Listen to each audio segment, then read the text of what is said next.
Hello students, welcome in अ सहज शिक्षण YouTube channel. तर स्टुडंट्स, आज आपण 6th स्टँडर्डचा सब्जेक्ट बघत आहोत, हिस्टरी अँड सिविक्स.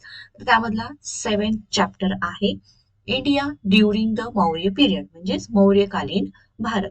तर हा जो चॅप्टर आहे, या चॅप्टरचा आज आपण कम्प्लीट एक्सरसाइज यावरचे जे जे काही क्वेश्चन आन्सर आहेत हे व्यवस्थित डिस्कस करणार आहोत. So let's start to the exercise. याच्यामध्ये question first, answer in one sentence, म्हणजेच एका वाक्यात उत्तर द्या. आणि याच्यामध्ये फर्स्ट बघा, why did the satraps begin to fight among themselves, म्हणजे सत्रपांमध्ये एकमेकांमध्ये वाद किंवा भांडणे का सुरू झालीत. आणि आन्सर आहे, after Alexander's death a struggle for power began among the satraps that he had appointed. तर अलेक्झांडरच्या मृत्यूनंतर त्याने जे सत्राप अपॉइंटेड केलेले होते, जी नेमणूक केलेले होते, यांच्यामध्ये सत्तेसाठी भांडणं सुरू झाली किंवा वाद सुरू झाले. Second, who did Ashoka send to Sri Lanka for the spread of Buddhism. सम्राट अशोकाने बुद्ध धर्माचा प्रसार करण्यासाठी श्रीलंकेला कोणाला पाठवले.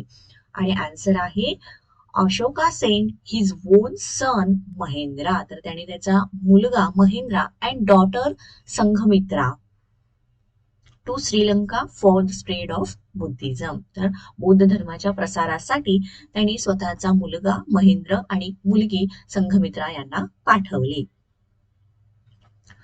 थर्ड क्वेश्चन बघा, what were the occupation of the people during the Mauryan period. तर मौर्य काळामध्ये त्यावेळी त्या लोकांचा व्यवसाय काय होता.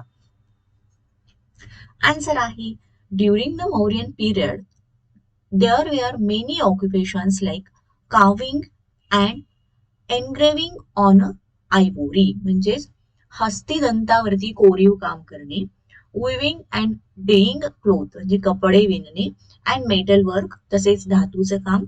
Black glazed pottery was produced.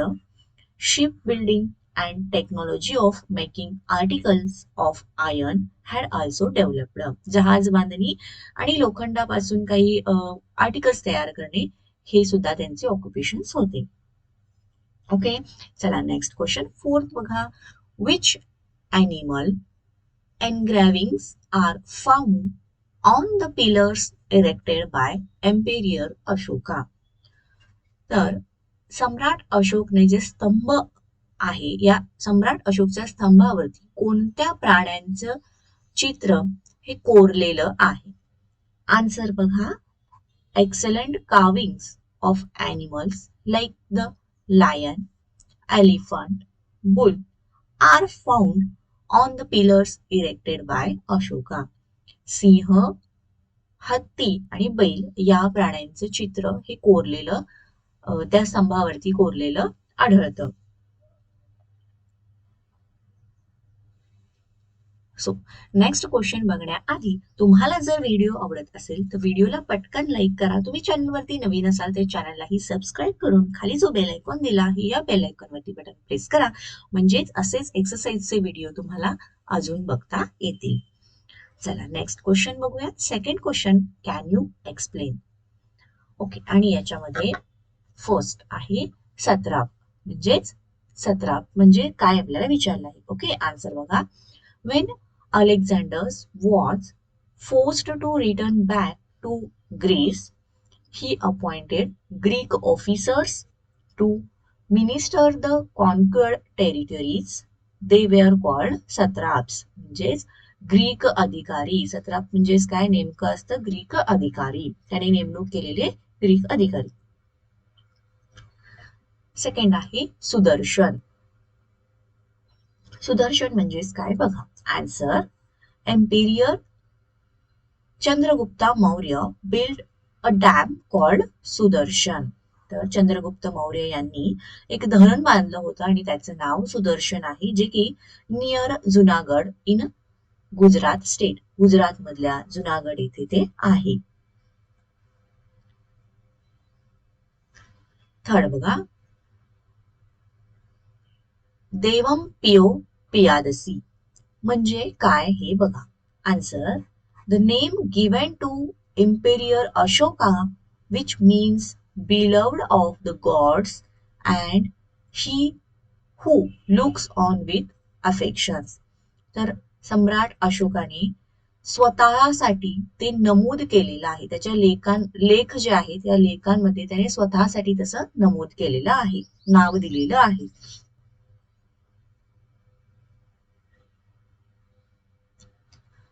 चौथा आहे अष्टपद आणि याचा आन्सर बघा. The game of chess was called Ashtapada म्हणजेच बुद्धिबळाचा खेळ, त्यालाच अष्टपद असं म्हटलं आहे. विद्यार्थ्यांनो, व्हिडिओ आवडत असेल तर पटकन व्हिडिओला लाईक करून घ्या. थर्ड क्वेश्चन बघूयात. रिकॉल अँड डिस्क्राईब म्हणजे आठवा आणि डिस्क्राईब करा. चला याच्यामध्ये first, the extent of Chandragupta मौर्यच एम्पायर म्हणजे चंद्रगुप्त मौर्याचे जे साम्राज्य आहे या साम्राज्याची व्याप्ती. चला स्टुडंट, आपण याचं आन्सर बघूयात. फर्स्ट पॉइंट बघा. Chandragupta Maurya defected the Nanda dynasty and established his rule in Magadha. तर त्याने त्याचं राज्य साम्राज्य हे मगधामध्ये एस्टॅब्लिश केलं. He won Avanti and Saurashtra and began to extend the boundaries of his empire. त्याचबरोबर त्याने अवंती आणि सौराष्ट्र हे सुद्धा जिंकून घेतले आणि आपल्या साम्राज्याच्या व्याप्ती वाढवल्या. On defeating Seleucus Nicator, he included the northwest region of Kabul, Kandahar and Herat in the Maurya Empire. तर त्याचबरोबर त्याने सेलिक्युअस निकाटरला पराभूत केल्यानंतर त्याच्या साम्राज्यामध्ये काबूल, कंदहार आणि हेराट हे सुद्धा समाविष्ट करून घेतले. तर हे आहे या क्वेश्चनचं answer. Okay, the extent of Chandragupta Maurya empire. Second question बघा. The extent of Ashoka's empire. आता या ठिकाणी आहे सम्राट अशोकाच्या साम्राज्याची व्याप्ती. तर त्याचा आन्सर बघा. Ashoka's empire extended from Afghanistan in the north west and Nepal in the north to Karnataka and Andhra Pradesh in the south and from Bengal in the east to Saurashtra in west. Okay, तर सम्राट अशोकाच्या साम्राज्याची व्याप्ती ही अशा या ठिकाणी आहे.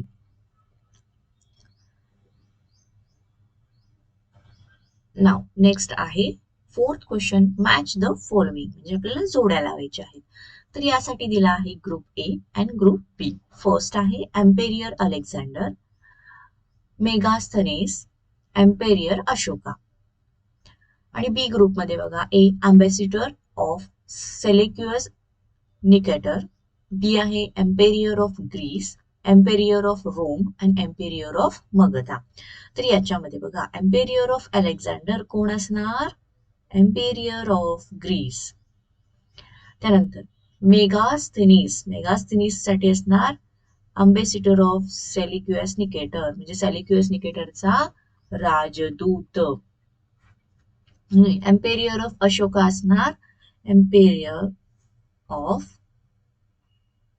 मगधा. ओके, तर अशा पद्धतीने आपण मॅच द पेअर्स केले आहेत.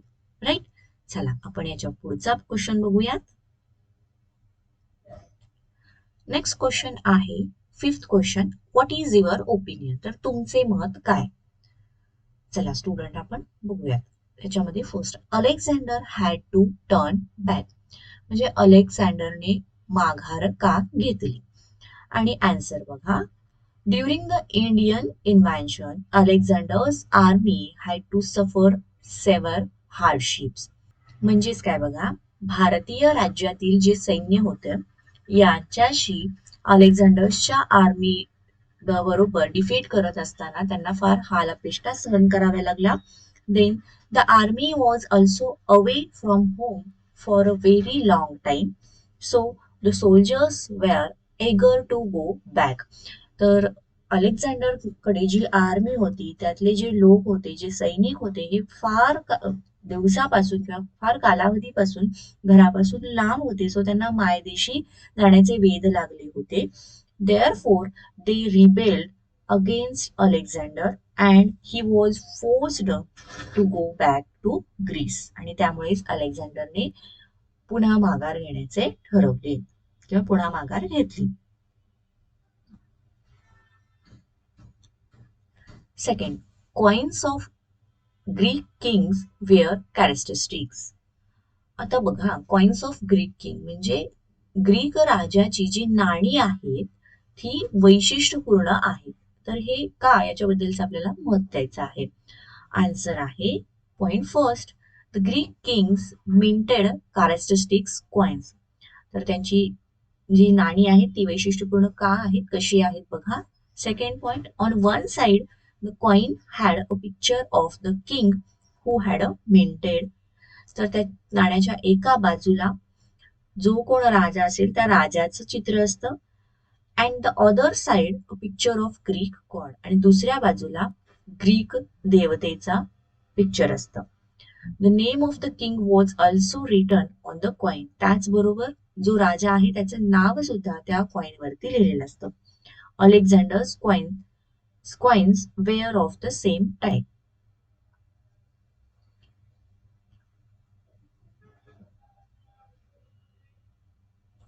Third question. Emperor Ashoka decided never to wage war again. तर सम्राट अशोकाने पुन्हा युद्ध करायचं नाही असं का ठरवलं? तर का, हे बघा. आणि हा क्वेश्चन विद्यार्थ्यांनो इम्पॉर्टंट आहे. याच्या आधी सुद्धा एक्झाम मध्ये हा क्वेश्चन बऱ्याच वेळेला विचारलेला आहे की सम्राट अशोकाने युद्ध करायचे नाही असे का ठरवले. ओके, फॉर 2 मार्क्स हा क्वेश्चन विचारला जातो. आन्सर बघा.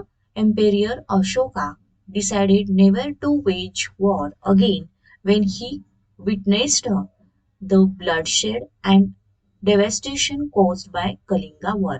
तर कलिंगा युद्धामध्ये जो रक्तपात झाला तो त्याने स्वतःने जेव्हा बघितलं तेव्हा त्याने डिसाइड केलं की पुन्हा आपण युद्ध करायचं नाही.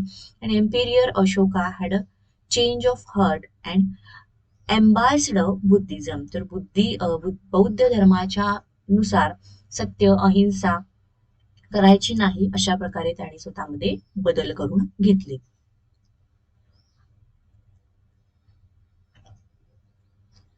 नेक्स्ट क्वेश्चन आहे 6th question, describe in your on words.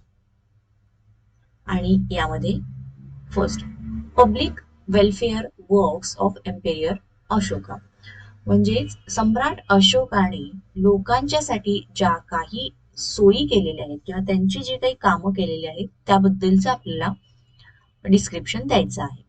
Okay, so answer मध्ये first point, emperor Ashoka led stress on the creation of facilities for the welfare of the people. तर लोकांना ज्या सुखसोयी मिळाव्यात यासाठी त्यांनी प्रयत्न केलं, तसेच त्यांनी सुविधा पोचवल्या. दुसरं, he made a provision for free medicines and medical treatment for people as well as for animals. तर त्यांनी मनुष्य असू देत किंवा प्राणी असू देत या दोघांनाही मेडिकल ट्रीटमेंट किंवा मेडिसिन्स व्यवस्थित मिळतील याची सोय केली. Then he build many roads. तर त्याने रस्ते बांधणी केली. आणि फोर्थ आहे he dug wells and build dharamshala. तर त्याने विहिरी सुद्धा खोदल्या आणि धर्मशाळा सुद्धा चालू केल्या. तर या गोष्टी किंवा ही कामे सम्राट अशोकाने लोकांच्या सोयीसाठी केली.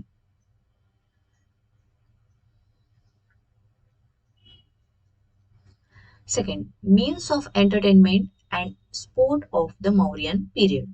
तर मौर्य काळामध्ये मनोरंजनाची आणि खेळाची साधने किंवा त्यावेळेचं त्यांचं मनोरंजन काय होतं, खेळ कोणते होते याबद्दलचं आपल्याला डिस्क्रिप्शन द्यायचं आहे. ओके, सो स्टार्ट करूयात आपलं answer. First, different festivals and functions were celebrated in villages and towns. Second आहे dance and music concerts were a part of entertainment. Third आहे wrestling bouts and chariot race were popular. And fourth आहे board games and chess called Ashtapats was also popular.